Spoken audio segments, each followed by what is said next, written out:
name's Terry Woodford. I've been a songwriter, a record producer, music publisher, an engineer, author, recording artist, background singer, and music consultant, and not a very good musician. Well, I started singing when I was about 6 years old, and my grandfather, who was a coal miner in southern Indiana, his hobby was playing steel guitar and Spanish guitar. He was self-taught. And he bought an old wire recorder, old at the time, of course it was new, a wire recorder, and this was pre-tape recorders. And so he would record whatever instrument he was playing, and then with a wire recorder you could record over that same wire, and it wasn't going to erase what you'd already done. And of course he elected me to be the singer on some of his recordings. So every summer when I'd go visit him, you know, I'd have to set aside 2 days to record with my grandfather. So that was my first experience in recording, and had no idea that later on I'd end up doing that professionally. So when I moved back to Muscle Shoals, I'd gone to high school there. I had an opportunity to form a band with David Hood and Larry Hamby and Billy Bradford, and we started playing fraternity parties and high school dances. And we heard about this recording studio that had opened up out in Muscle Shoals, and it had been open maybe a couple of months. And Billy Bradford and I, while we were at Auburn, had written this little song, and we would sing it in our boarding house room, and we noticed there were a lot of people that were outside our boarding house listening to us singing this song. And so we thought, maybe we ought to record this. So we called up Rick Hall and asked him if we'd come in on a Sunday. We'd go home for the weekend, and for $250, we got 500 records, and it was probably the most exciting experience I'd ever had. My only experiences with it was a little microphone with my grandfather's wire recorder, and I never got to hear myself sound so good. But Rick had this unbelievable microphone and echo chamber, and when I heard myself back, I said, wow, that sounds pretty good. So that record became a regional hit, and of course we could charge more money for our fraternity parties and dances when we played. So we paid our way I paid my way all the way through Auburn just playing in that rock and roll band. I had the opportunity to come back and with Jimmy and Roger Hawkins and David Hood to be with them in this studio they'd just purchased. And they said they wanted me to be the music publisher and the record production guy. It just sounded really exciting to me. I had a really good job at working in South Carolina, but I thought, you know, this is the kind of business where if you really work hard and if you're really good at it, you get paid royalties, which means there's really no limit to how much you could make. So I liked that idea. Because I had that engineering background, I decided I would study all the hits, R&B, country. Surely they've got something in common. So I looked at the chart records, I listened to them, and I realized there was about 50 things that all hit songs seem to have in common, or at least hit records. And so I thought, okay, if we include those or use those as guidelines when we're writing songs, we'd have a better chance to get the song recorded. So that is what I taught the songwriters, and it worked. I left Muscle Shoals Sound in 1973, and Clayton Ivey left Fame as a studio musician, although he still played some sessions there at Muscle Shoals Sound, and we decided to form a record production company. And so got a little place out on Woodward Avenue and started speculating on singers that we could think maybe cut a hit record on, and we had some success. We didn't get big hit records, but one of the records we produced, some people at Motown heard. And so they wanted to sign us as exclusive record producers and songwriters, and we were absolutely thrilled. And we were the first white producers that had ever, you know, signed with Motown. That was our first big business adventure, working for Motown. And of course, later we got to produce the Temptations, the Commodores, Supremes, Jerry Butler, Thelma Houston, and we'd go back and forth to California, which is where they were based then at the time. And we'd cut a lot of our tracks in Muscle Shoals or Atlanta, and then we'd fly out to California to do the vocals and maybe some of the overdubbing and so forth. And sometimes we flew the Muscle Shoals musicians that we used out to California to cut the tracks out there. So that was probably one of the most thrilling experiences I think I ever had, and I got to meet a lot of really cool people, and And to be able to produce the artists that I loved, growing up with, that was quite a thrill. When we got out of the Motown deal, they gave us $25,000, and I looked at Clayton. I said, well, what are we going to do now? Are we going to go back and just be independent producers and use other people's studios? And so we decided, no, let's just build our own studio. I mean, there wasn't a whole lot of thought that went into it. We built a recording studio not so much as a rental studio. We built it for our own productions and to develop our songwriters and to do demos. If you're going to be an independent production company, you're going to have access to great songs.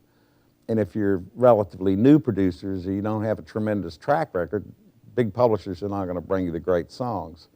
Also, I still had my principles that I'd learned, from studying hit songs, so I figured if I can get some songwriters that really have a lot of potential, teach them these guidelines to go by, we'll really get great songs.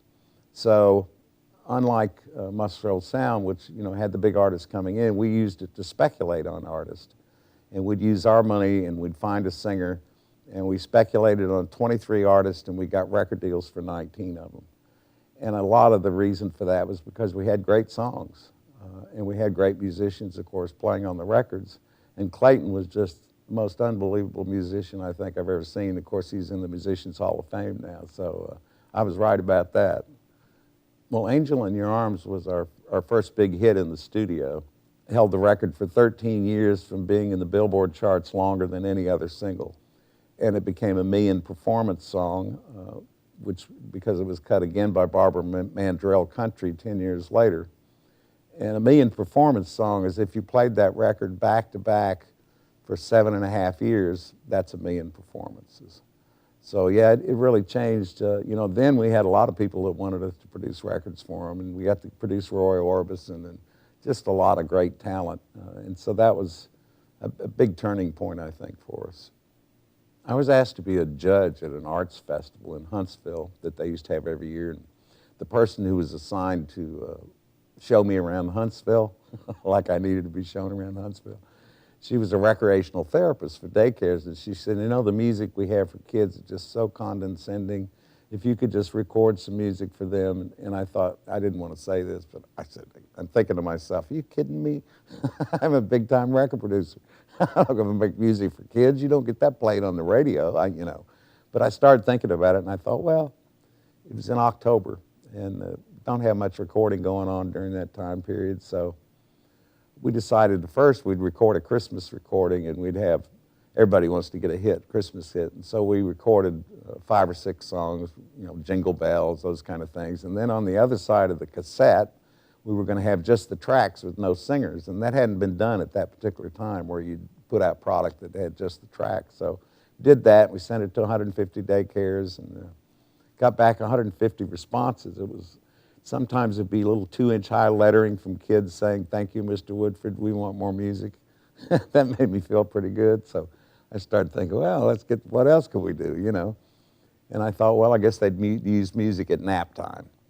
So I thought there was no reason to reinvent the wheel. We'll just use songs like Rockabye Baby and Mary Had a Little Lamb, and songs that have been around for 200 or 300 years, But I thought if I don't do something cool with it, all my peers are going to think he's on the way out.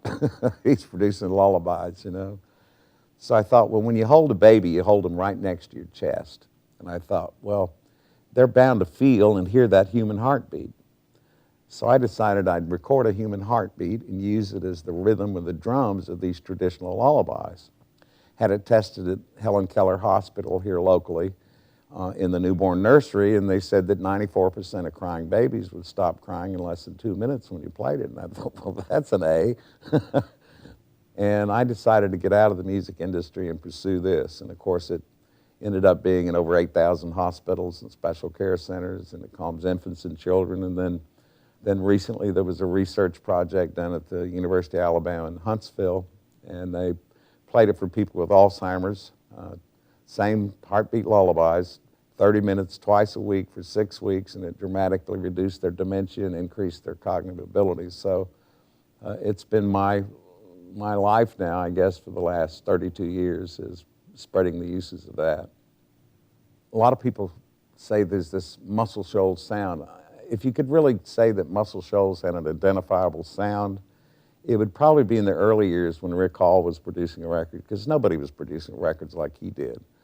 But later on, when Muscle Shoals Sound was formed, and Fame, and Broadway, and Widget, I think the thing that really has made Muscle Shoals different than any other place in the world, and we weren't really, competing with each other, we were competing with the world, is because we had such an open door policy, unlike Nashville, New York, and Los Angeles. If you were an aspiring songwriter or an aspiring musician, you got a shot, you got a chance. If you were good enough, we'd try you on a demo. If you're really good, we'll let you play on records. And so that drew people here, and it drew really talented people here. Because to get into Nashville and some of these other places, you had to know somebody, And here you just had to be good. And then the other thing that happened is a lot of these musicians played together every day. It was a camaraderie. I mean, we always had fun. If anybody was not a nice person, he didn't get to play anymore. And everybody was truly interested. I remember Roger Hawkins and Roger Clark. They would come in at least 2 hours ahead of time to get the drum sound with the engineer. Now that's really perfection. They really wanted to make hit records, and they did. And I think that's what's made Muscle Shoals different.